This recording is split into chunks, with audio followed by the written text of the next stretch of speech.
This is my 911 GTS that had a disagreement with something somewhere. And today we're gonna take this car for its first ever proper test drive. After purchasing this Porsche 911 GTS Carrera at half the price, sight unseen, I was excited. Until I stripped it down and discovered the outrageous parts prices to get this car back on the road. So I was forced to go above and beyond, finding these parts at a way better price to make this deal worth it. And today we get to unbox the world's cheapest Porsche parts that will make this project turn around for good. And then we can finally see how much money I'm going to save on this project. We can finally start fixing this car so that I can enjoy this car for the first time out on the road. But on the test drive, I think that might have not gone according to plan.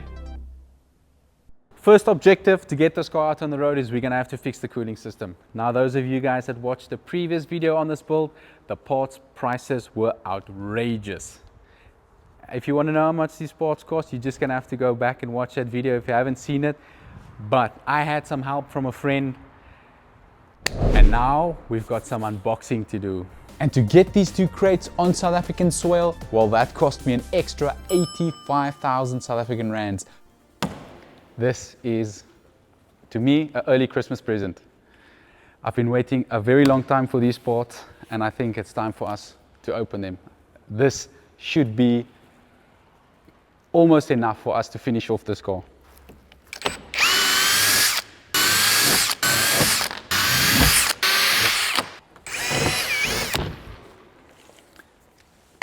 Let's see what's inside.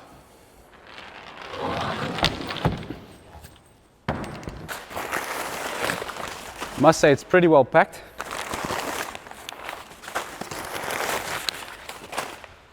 Now it all makes sense why it cost me so much money to get these parts here.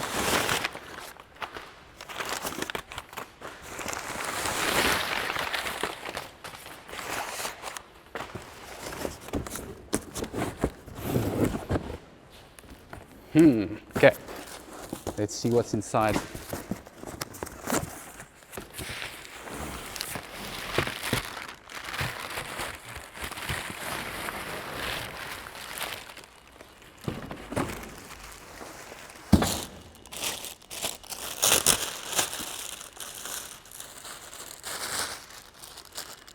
That's a brand new bumper insert.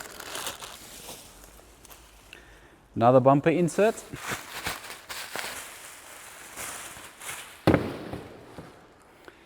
And this is a top section that goes by the front area.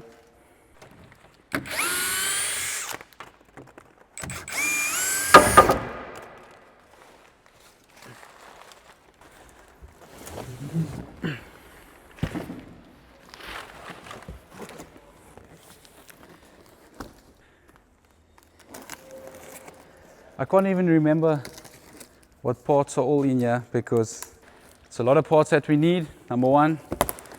And number two, it's been quite a journey finding all these parts.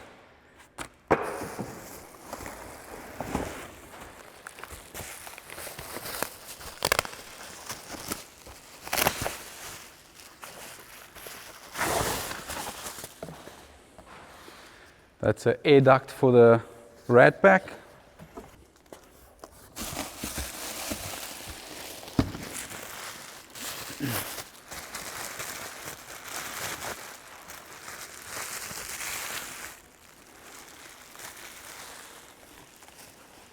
Brand new bonnet hinges.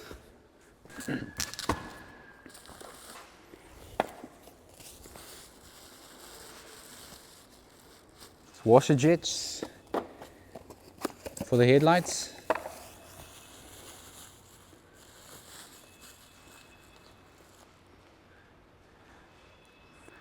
So far, all these parts are brand new parts, but there's some used parts in here because we had to save money where we can. This is, to me, the best part of all the parts is the whole front tub.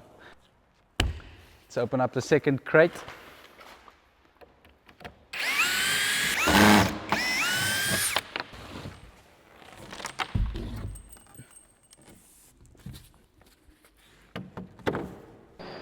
So this crate with the front tub is 130 kgs and this one is 122.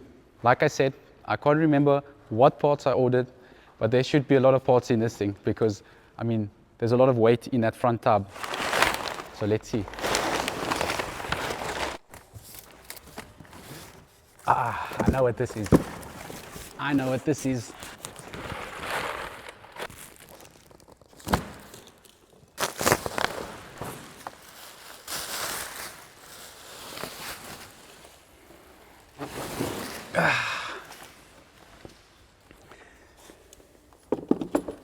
That's a new dashboard, and the cool thing about this dashboard is it's Napa leather with double stitching, so it's an upgrade to the one we had in the car.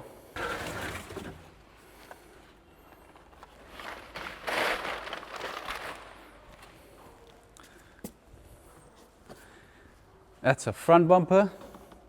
Looks like this is our final box.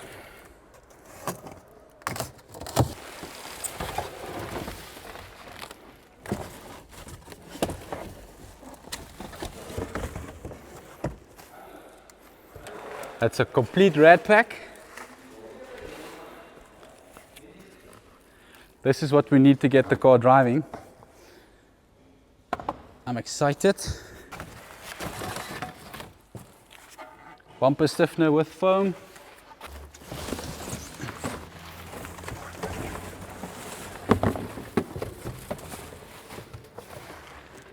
Arch liner. I'm enjoying this, so I don't want this to stop, but I think that's it. I think that's it. That's the only parts that came from the UK. Now, I did also order some more parts from the main dealer, which I wasn't willing to take a risk on bringing them from overseas, and they were not too expensive. So this is the agent quote. 895,500 South African rands, which comes to 51,630 American dollars. Now we get to see how much money are we going to save. Well, how much money have we saved? So the total for all the parts shipped with importing taxes, including the extra parts that I had to buy from the main dealer, comes to 415,000 South African rands, and that is a total of 24,000 US dollars. And with this massive saving, this project is definitely making sense. And this saving puts a massive smile on my face. So we've got some work to do. So now we've got a lot of parts and we've got a lot of work to do. So I think let's get this car mobile and let's take it for a proper test drive. This rat pack is all we need to get this car to drive.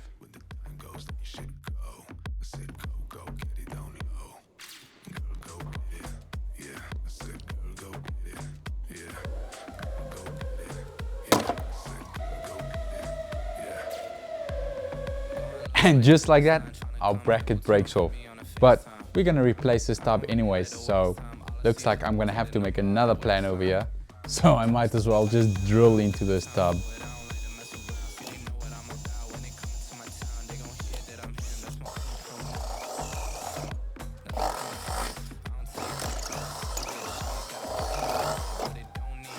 There's nothing a good old cable tie can't fix.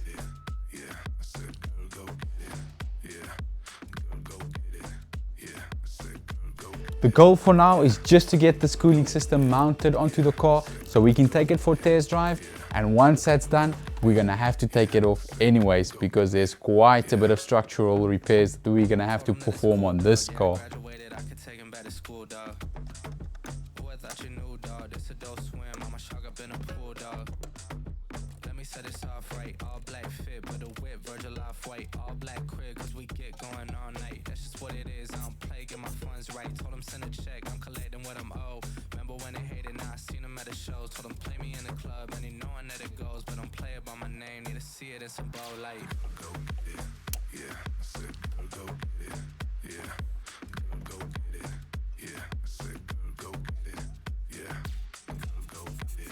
And with a little bit of lube on the pipes, they slide in like brand new pipes.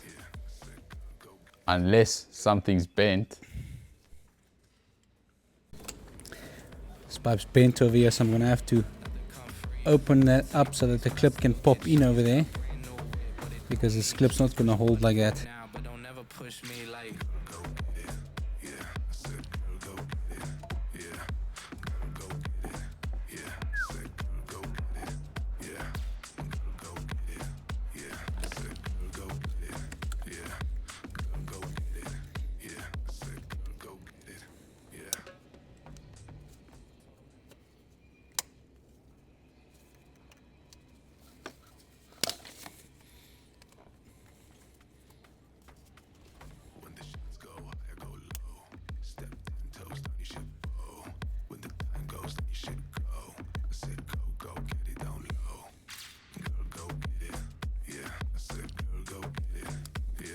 And with everything nicely in place, I can just tighten these cable ties, making sure that this rad pack is not going anywhere and it's secured properly for the test drive.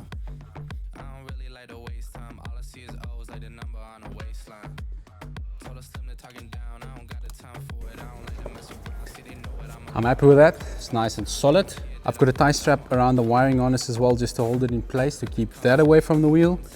I think these straps will hold up. I just put in another safety strap in here, just to make sure that it's pulling it forward. I really don't want this touching the wheel, otherwise I'm gonna have to get another one, and I'm not planning on ordering another one. So that one's sorted. Now it's over to this side. This side, so everything's all fine over here. We've got the bracket nice and in place. That everything is perfect over here. Nothing happened. I just removed it to assess the damage. So let's get that cooler on. And the left rad pack fits exactly the same as the one on the driver's side. The only difference is we don't have to make any modifications to get this thing to hold on.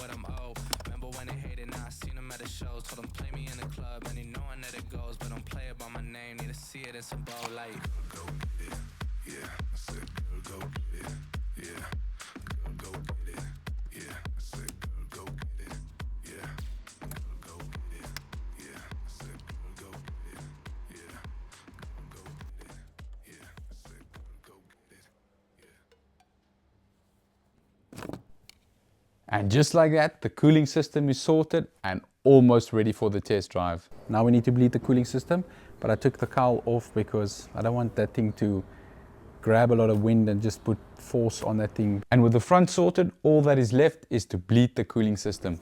Plan is for the cooling system to raise the back so we can gravity feed some coolant to the front.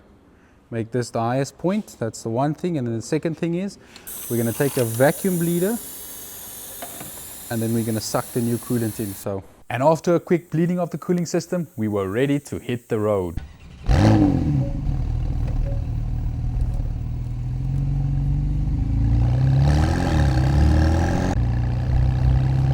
I would say this is a proud dad moment. First test drive in the GTS. So now make sure that everything is nice and solid on the car. And then just push it a little. Oh, it's going straight. That's not too bad. So far it doesn't look like any of the damage is structural. It's just that tub in the front. The suspension and shock towers and everything looks okay. I did see something on this door that I don't like.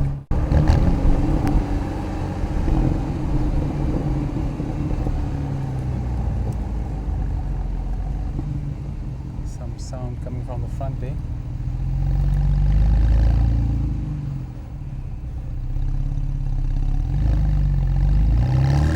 I don't know if you guys can hear that.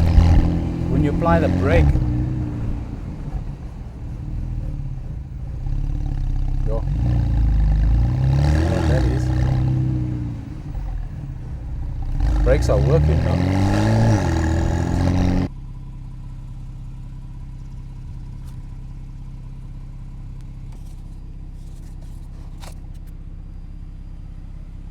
I've done my checks and I can't see something that looks dangerous.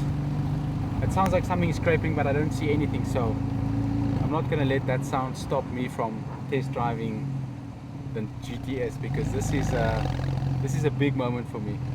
So far everything's holding up good.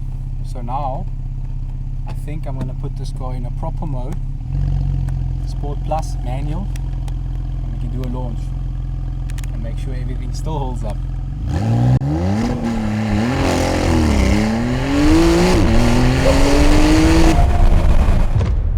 This test drive didn't last very long, as you can see. Got my face full of coolant. There's even coolant on the seat.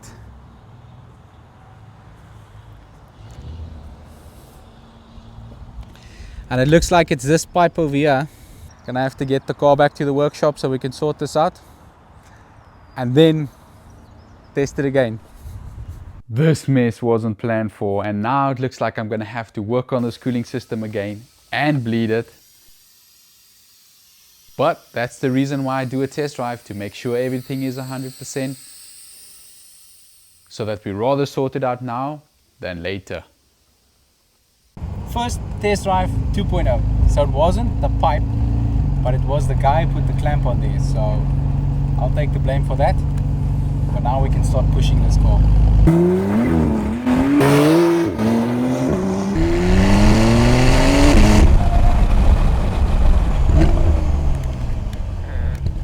She's loose. At least now I know that the suspension is good, engine performance is good. Gearbox shifting, we're in 6th gear now. Can't really go too fast. I don't want to take the car out on the road with no lights, but all seems good. Car handles pretty well. It feels like a brand new car, no windscreen and no seat belts, but that's it. I'm really happy. Now it's time to take this thing apart, and then I'll explain to you guys what the plan of process is.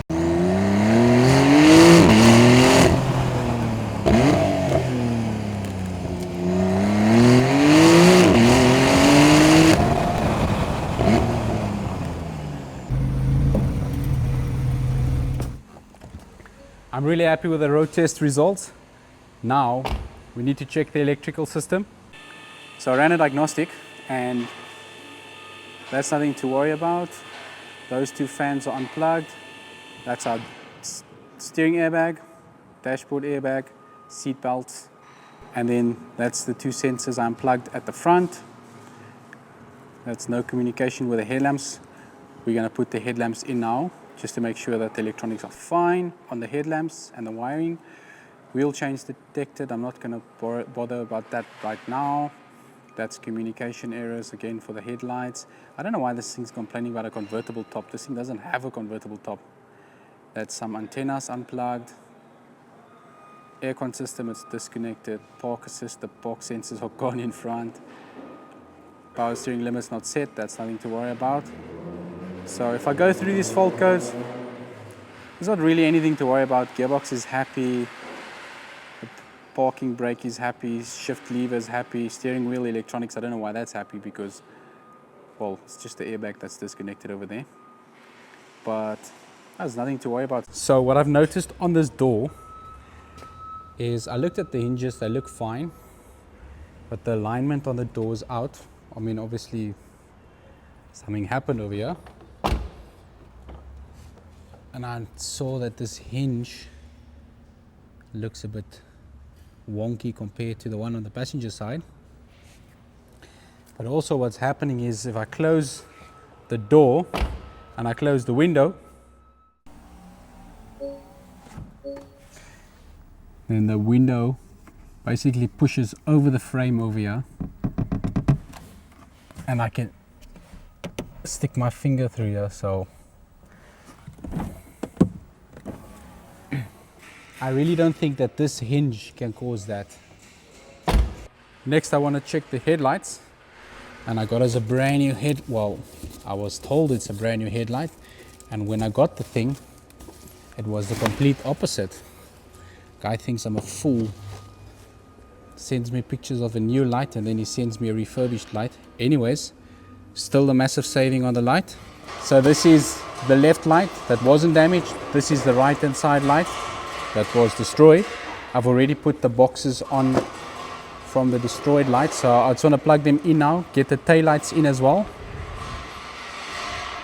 and then check and see if the lights all work. If the lights work, then we can crack on with the next thing. I'm going to have to replace the plug and then do some wiring repairs over there, but that's basics.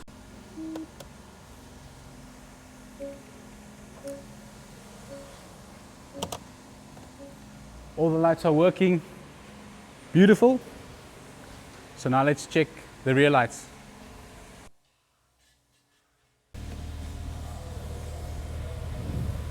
That looks a lot better. Let's check them out, make sure they work. Park lights indicate. Are we indicating? Driver side. Good, good. Brake lights and reverse. Lights are good. So from here, it's just stripping down this car, getting all the stuff off, getting them sorted out, and then we're going to rebuild this car. So let's go.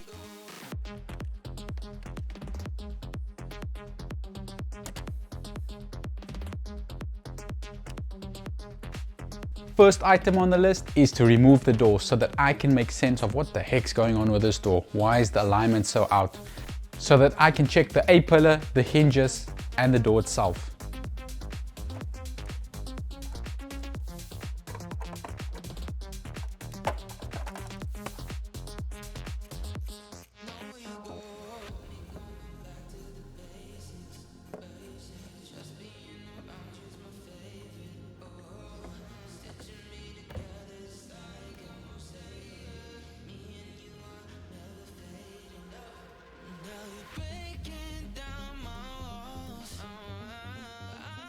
So with the door off, I don't see anything concerning over here. These hinges still looks good to me. I mean, if you take a close look, came like that from the factory. But I don't see that the body's bent or anything over here. So I'm happy with that. Same story over here. The door itself still, everything still looks perfect over here. So it looks like, I don't know how, but it looks like this might be our problem. I'm just gonna have to get this pillar checked out to make sure that this pillar is straight. But I'm pretty sure if it had to bend over here, you would have seen something over here.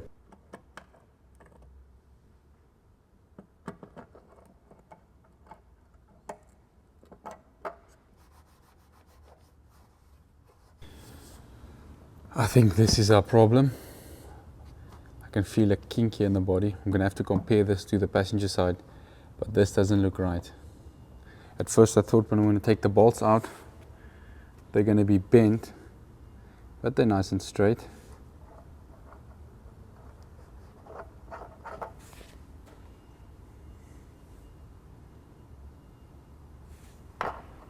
Doesn't seem too off, but if you look at them from the side, you can see this one is pushed down and there's like an indent over here, and I think this caused the indent, this combined with the impact. I'll still get that checked out, but now let's get the dashboard out.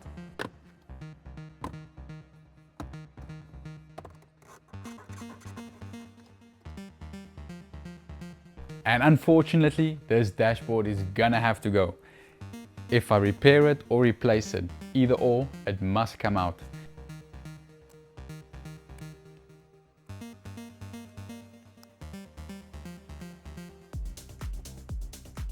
Looks like a big job, but with a T25 screwdriver, you can go a very long way with this dashboard, as most of the screws are just T25 screws scattered all over inside the dashboard.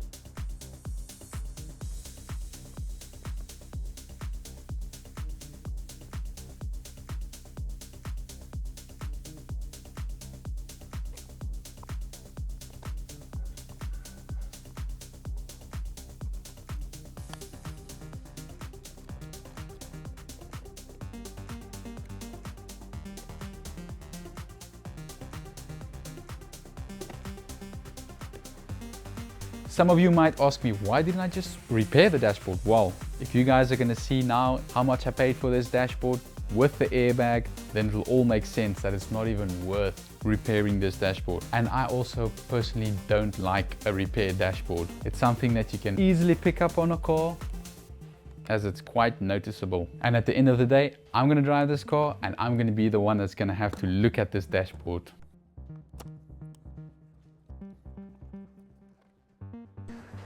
Got the dashboard out, and here's our replacement dashboard. Now this is what the original dashboard looked. Oh, there's some coolant stains. That's what the original dashboard looked like. And this is a Napa leather finish with some double stitching. I like this one. This one looks a lot better. I just need to change this panel, but that's fine. I'll take the one that came off there, pop it on here. But there's some damage on this dashboard, so I'm gonna have to get this front section retrimmed.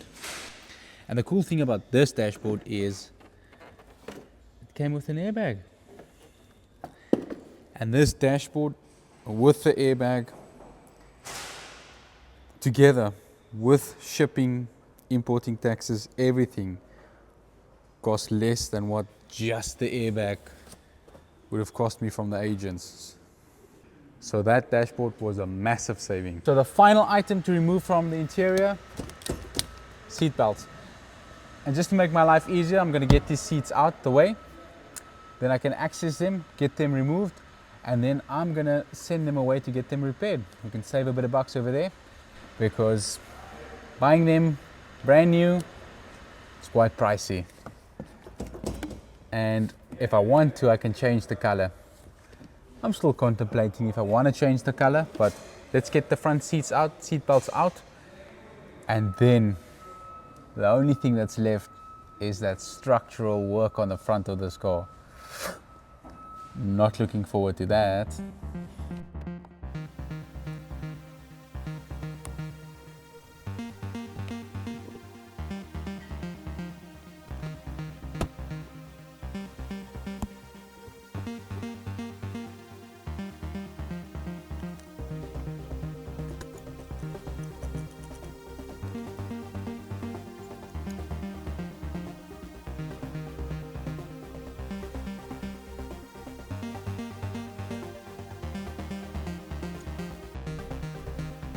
Have you ever wondered what happens to a seatbelt when it deploys?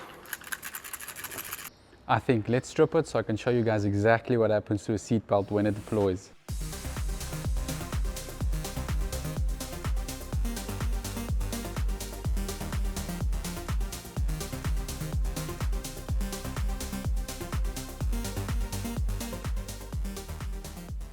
So all these balls are stacked up in this tube.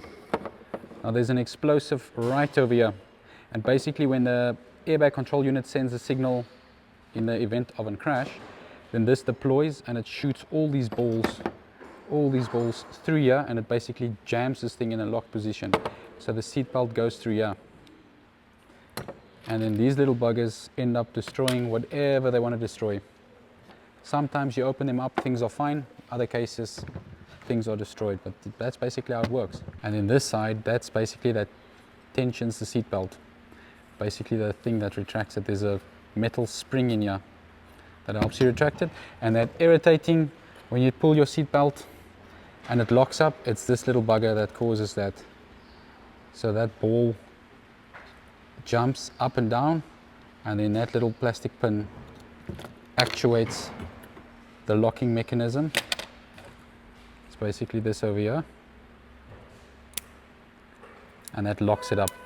So that little metal gear hooks into these metal gears, and that's what stops your seatbelt. Then you have to pull it slowly, but if you pull it too fast, you allow this little ball bearing to jump up, and then it basically actuates the system. It's very sensitive. That's why when you pull your seatbelt too fast, it basically locks up, so you need to pull it gently because of that little ball bearing. So the next step is to get this car to the panel shop so we can get it on the jig, just to make sure everything is straight, and then we can start playing with the front tub.